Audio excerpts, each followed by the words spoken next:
This is the new Iwi Tavor Sar, chambered in 5.56 by 45 or 223 Remington. It was just released early last month, or mid last month I should say, as they started shipping on March 20th, and I didn't receive mine until April 2nd. Most people were receiving them anywhere from the last week of March till now, to the FD or the flat dark earth, and the 18-inch barrels are slowly being released with the IDF versions following. And this is just kind of going to be a quick overview video, just for those of you that haven't actually seen them. This is not actually how it comes. It actually comes with a standard A2 flash hider, which I've switched mine out for a Yankee Hill Machine Phantom flash hider 5C2. I didn't like the actual backup sights that fold down in the rail here, so I switched them out for a set of Yankee Hill Machine flip-ups. I have a primary arms microdot on a LaRue mount. And the reason I didn't like the backup sights that came with it is because the rear sits a little bit, basically the backup sights sit higher than your normal AR sights. They're about, I think, 1/8 of an inch higher. So these flip-ups, these Yankee Hill flip-ups, with the aim point and the LaRue mount, does a full co-witness straight through the center of the red dot. And with the iron sights that came with the Tavor, they sit there. It's like basically an upper 1/3 co-witness. I mean, you can still see them; they still work fine. They're just a little bit higher. And the rear sight that comes with the rifle is just a basic 100-yard peep, whereas this one's a dual aperture. It has basically the long distance peep and then a close quarters peep. The front sight that comes with the rifle is not hooded. It's just basically a straight post that sticks straight up, and it comes with a tritium insert, which is kind of nice.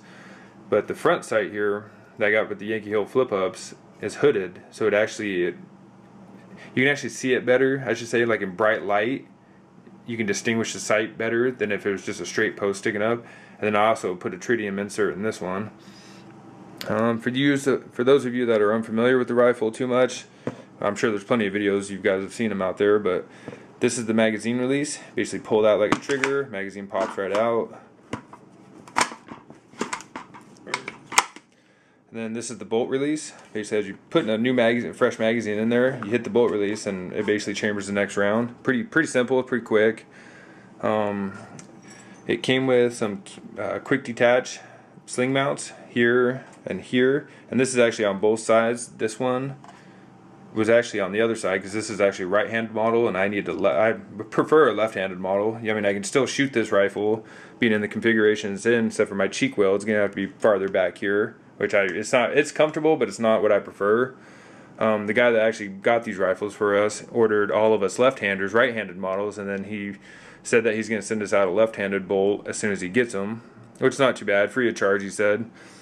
The ambidextrous fire select, well, it's just basically a safety, but it was on the other side. I switched this over, I switched this over. One of these days I'm going to be as it gets closer to me getting the left-handed bolt, I'm going to start switching the charging handle over. This rail will go over to the other side.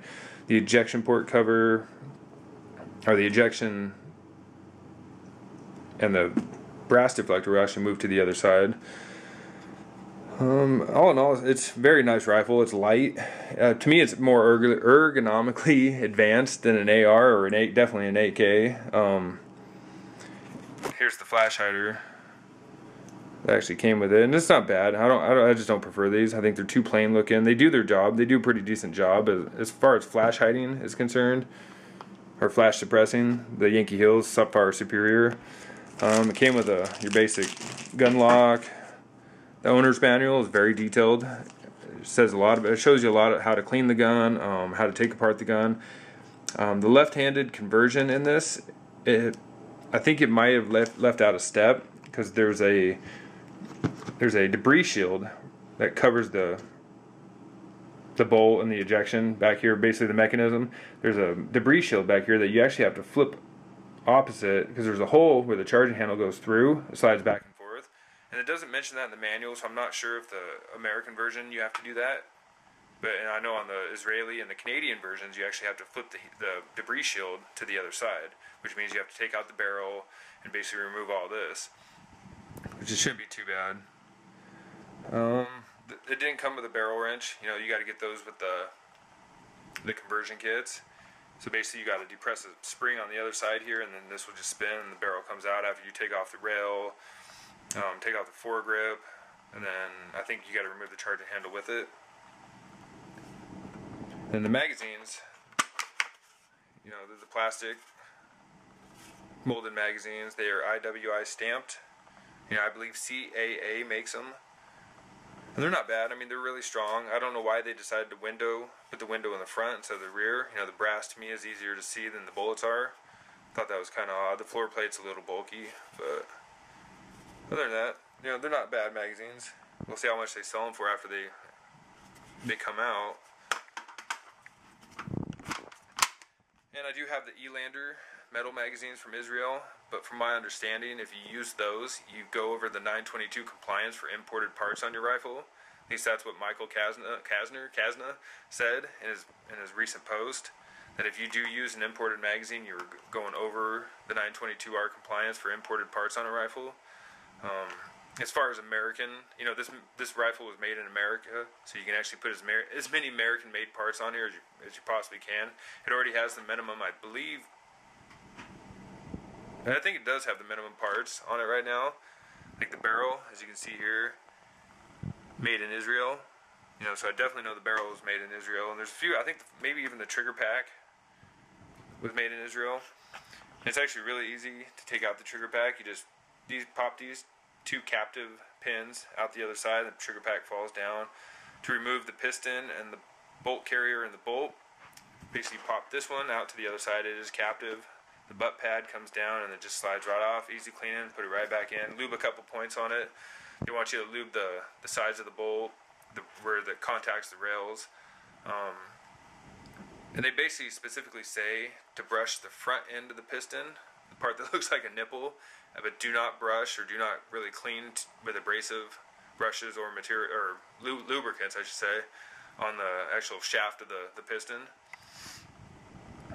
But like I said, just a quick overview of this rifle. I haven't actually shot it yet. I'm still waiting for that left-handed bolt. If I'm going to shoot it, I want to make sure I'm going to be comfortable with the left-handed version first.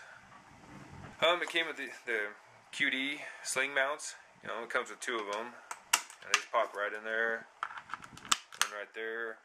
Here's the front sight tool that you use for the backup iron sights that came with the rifle. You know, I'm not too sure how to use these. Like I said, I'm not going to use them too much. I'll probably zero them in, just to zero them in, but after that I probably won't even use them or touch this again.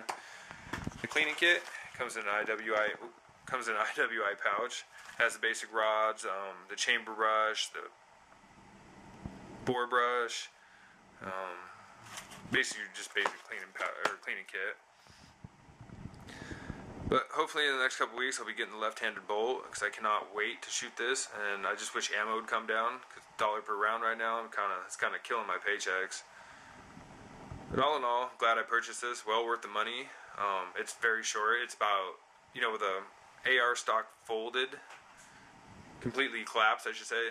It's about, I think, 4 inches longer with a basic 16-inch barrel. But most people that shoot ARs can't shoot the AR really comfortably with the buttstock collapsed all the way. It has to come out at least 2-3 clicks, and then it makes the gun actually about 8 inches shorter. And I know it seems like it's about a foot shorter than my AK. My AK seems like I'm holding the cannon right now after holding this for the last couple days. But if you can get one, I highly recommend this rifle. You know, there's hundreds of us out there that have them now, and I have never heard one complaint other than the rail. It sits almost on the same plane as where your cheek weld would be, and a lot of people are actually complaining about that they can't get a proper cheek weld. This rifle is not meant to sit low on your shoulder. It's meant to be higher up, you know, to the point where you want to almost pull it against your shoulder, but keep your shoulder stiff. You don't want to put your shoulder into it, because then your head's going to actually kind of have to go over where the cheek weld, where it's basically you want to just lay right on the side. And most AR shooters are really having a problem with the ergonomics of this rifle. Luckily, I haven't shot an AR that much, so it doesn't bother me too much. I actually prefer the ergonomics of this rifle. And the 6-point Israeli hold, I actually I love it. You know, it makes it very stable. You know, I can hold that red dot on a target. It seems like a lot steadier with that 6-point hold. It's just going to take some getting used to and actually muscle memory to hold it like that every time. But other than that, thanks for watching.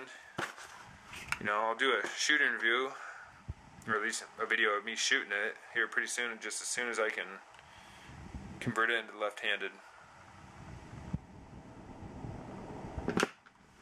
Alright. Thanks for watching.